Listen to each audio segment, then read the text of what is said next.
आपने मुसलमानों की दुखती हुई नब्ज पे हाथ रखा है। कौन कहता है कि मनोहर लाल और नायब सिंह सैनी चांद जैसे हैं?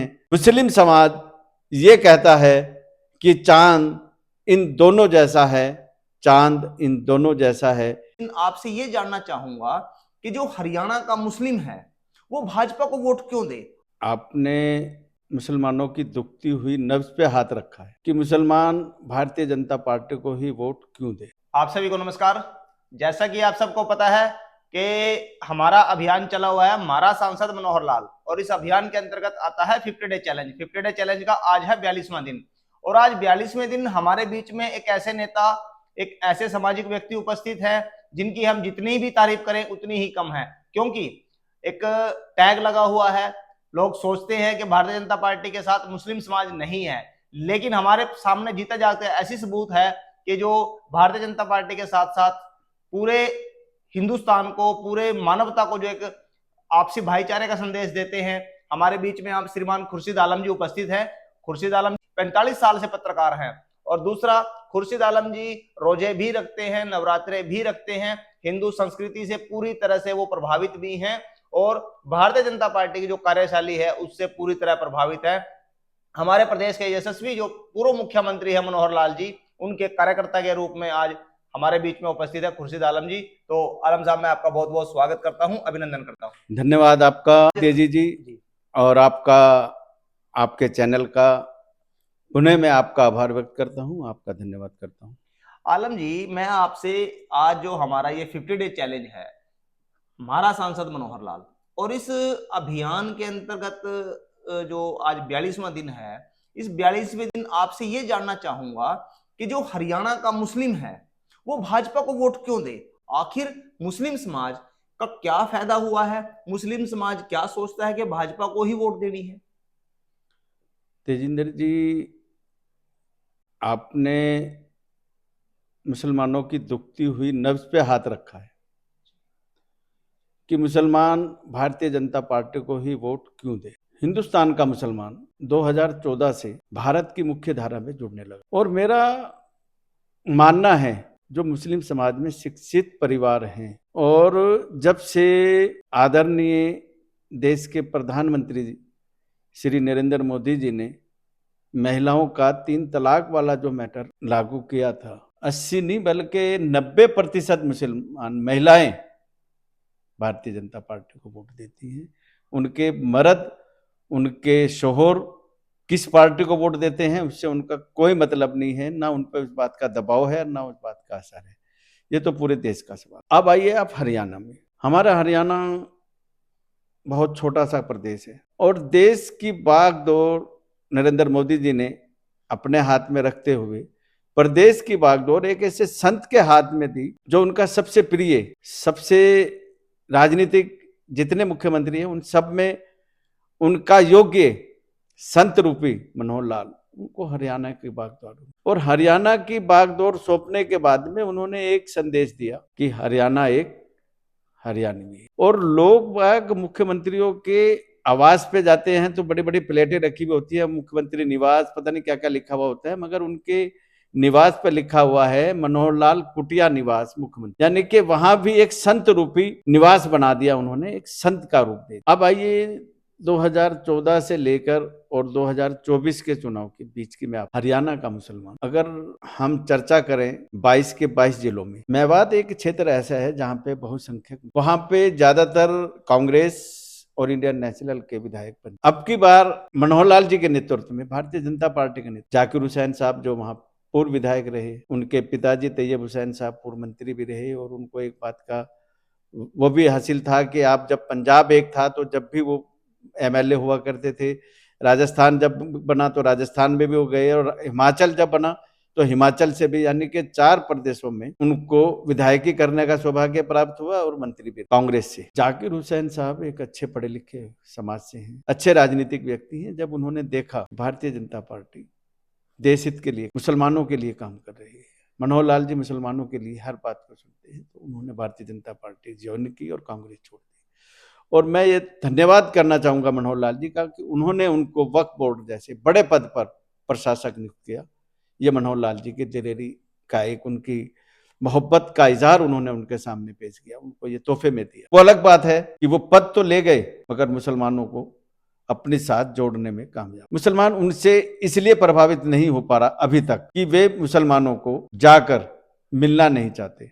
वे अपनी विरासत को लेकर राजनीति कर रहे हैं। हरियाणा के स्तर से जो पद उनको मनोहर लाल जी ने दिया है उसके अनुरूप कार्य नहीं कर रहे। ऐसे भी लोग बात कहते हैं कि जाकिर भाई को हम लोग फोन करते हैं, वो कभी फोन नहीं उठाते। उनके दफ्तर में भी जाते हैं अम्बाला, वो नहीं मिलते। चंडीगढ़ भी जाते हैं तो उनसे मुलाकातें कम होती हैं। तो जबकि मुसलमानों का रहबर बनकर वो भारतीय जनता पार्टी के अंदर रहे तो उनको मुसलमानों के हित के लिए काम। औरंगजेब साहब भारतीय जनता पार्टी का नू क्षेत्र से एक बड़ा नाम है भारतीय जनता पार्टी का, और आरएसएस से जुड़े हुए व्यक्ति हैं। भारतीय जनता पार्टी के लिए कार्य करते हैं, भारतीय जनता पार्टी के लिए दिन रात मेहनत करते हैं। मैंने देखा है उनको मनोहर लाल जी ने पहली सरकार में हरियाणा हज कमेटी में हरियाणा का चेयरमैन बनाया था, और उन्होंने प्रदेश के अंदर भारतीय जनता पार्टी के लिए मुसलमानों को एक प्लेटफार्म पर लाने का काम किया था। उसमें जमुनानगर में भी, अम्बाला में भी, करनाल में भी, कुरुक्षेत्र में भी, पानीपत में भी, सोनीपत में भी, आदि जगहों पर मेरी जानकारी में है जो उन्होंने अच्छी मीटिंगें कर उनको जोड़ने का, और ऐसा ही होना चाहिए। अब मुसलमान एक स्थिति में आकर असमंजस की स्थिति में फंसा हुआ है। वोट मोदी जी को देगा, वोट मनोहर लाल जी को देगा। अगर जो वर्तमान का मुस्लिम नेतृत्व भारतीय जनता पार्टी के संगठन के अंदर दिया गया, वो कुछ ऐसे व्यक्तियों को दे दिया जो पद तो ले लिए उन्होंने, पद लेते हुए ही हो सकता है किसी राजनीतिक आकाओं का उन पे समर्थन रहा हो, उनका सहयोग मिल गया हो कि भाई इनको बना दो, मगर वो लोगों के बीच में, पब्लिक के बीच में नहीं जा पा रहे, जिसका लोगों के अंदर रोष भी है। उनका कहना है कि जो हमारा नेता है, जो मुसलमानों का नेतृत्व कर रहे हैं, वो हमारे बीच में वोट मांगने के लिए, अपील करने के लिए नहीं आ रहे। हमारी मजबूरी है, अगर हम किसी दूसरी पार्टी के साथ जाएं तो हम देश के साथ गद्दारी करेंगे, अपने देश के साथ गद्दारी करेंगे। उनका मकसद है कि हम नरेंद्र मोदी जी को वोट देंगे, हिंदुस्तान को मजबूत करेंगे। हम सच्चे और पक्के मुसलमान होने के साथ साथ हम पक्के भारतीय जनता पार्टी के सिपाही बनकर वोट देना चाहेंगे। कुछ जगह नए लोग जो अशिक्षित हैं, जिनको अभी शिक्षा का ज्ञान नहीं, जो अभी तक के मजदूर टाइप लोग हैं, जिनको कुछ पता नहीं, वो कांग्रेस में इंडियन नेशनल लोकदल की हामी भरते हैं। अगर हमारा नेतृत्व जो मुस्लिम समाज का है वो उनके पास जाए, उनको अगर हमारे सरकार के द्वारा जितनी भी योजनाएं हैं, धन के ले लो आप, अपना सरकार के द्वारा सबका साथ सबका विकास, प्रधानमंत्री जी का नाम है, किसी चीज में अभी आप ये देखिए कि उज्ज्वला की योजना आई तो सबको लाभ हुआ, महिला को भी हुआ। जितना अनाज गैर को मिल रहा है उतना मुसलमान को भी मिल रहा है। यानी कि हिंदू भाइयों को अगर किसी चीज का लाभ हो रहा है तो वो मुसलमान को भी मिल रहा है। उसमें ये नहीं कहा जाता कि तुम्हें नहीं मिलेगा। कहीं ऐसा तो नहीं है आलम जी, जो ये आयुष्मान योजना है, आयुष्मान योजना में मुस्लिम का इलाज 5 लाख रुपए तक का फ्री होता है, वो या मुस्लिम को इसकी सुविधा नहीं मिलती, ऐसा कहीं है कोई? देखिए, आपका सवाल अच्छा है और मैं इसी सवाल पे जाने लग रहा था कि आयुष्मान कार्ड, अगर मैं ये कहूं उदाहरण के तौर पर, हम मेवात को ले लेते हैं, हरियाणा के अंदर सबसे ज्यादा मुसलमानों का बना है, और पूरे हरियाणा में जहां जहां मुसलमान हैं जो इस श्रेणी में आ रहे हैं, उन सबको वो लाभ मिला है। और एक मैं भी उसका लाभकारी हूं, मुझे भी आयुष्मान कार्ड का लाभ मिला है। और मैं आपकी जानकारी में ये भी डाल दूं कि आयुष्मान कार्ड के मार्फत ही मेरी आंख का ऑपरेशन हो पाया है। इसके लिए मोदी जी का और मनोहर लाल जी का, और मैं नायब सिंह सैनी जी का आभार व्यक्त करूंगा कि जहां मेरे लाखों रुपए डॉक्टर ऑपरेशन के आंख के मांग रहे थे, वो जो मैं नहीं करवा पा रहा था किसी भी कारण से, तो वो उस काम को कराने में, ऑपरेशन को कराने में, आंख का ऑपरेशन कराने में मैं कामयाब हो पाया। अब ऐसी अनेकों योजनाएं देश के अंदर हैं जो मुस्लिम भाई उसका लाभ ले रहे हैं। जो मकान बन रहे हैं, उस मकानों के अंदर सबको, मुसलमानों को बराबर का जो उसमें योग्य है, जिनको जरूरत है, जिनको मिलना चाहिए, उनको मिल रहा है। कोई भेदभाव नहीं देश के अंदर हो रहा, कोई पूरे प्रदेश में कहीं नहीं हो रहा। हाँ, हमें जागरूक होना होगा। बेटियों की शादियां हो रही हैं, जो कन्यादान हिंदू बहनों को मिल रहा है वही कन्यादान मुस्लिम बहनों को। तो अलग बात है कि अगर कोई अपील नहीं करता, कोई उससे लेना नहीं चाहता, वो दरकिनार है। मगर जो उस योग्य है, जो उस श्रेणी में आता है सरकार की योजनाओं में, उन योजनाओं का लाभ मुसलमानों को भी मिल रहा है, हिंदुओं को भी मिल रहा है। मैं एक बात मुसलमान भाइयों से जरूर कहना चाहूँगा, आपके 2024 के चुनाव के मनोहर लाल जो आपका ये कार्यक्रम है 50 डे, करनाल के लिए सौभाग्य है। करनाल लोकसभा के लिए एक ऐसे व्यक्तित्व को महाराज जिसको कहना चाहिए, संत, क्योंकि संत और महाराज के लिए ना कोई धर्म होता है, ना कोई मजहब होता है, उसके लिए सब एक होता है। उन्होंने एक ऐसे संत रूपी व्यक्ति को टिकट दिया है जिसके अंदर सबके लिए प्यार है।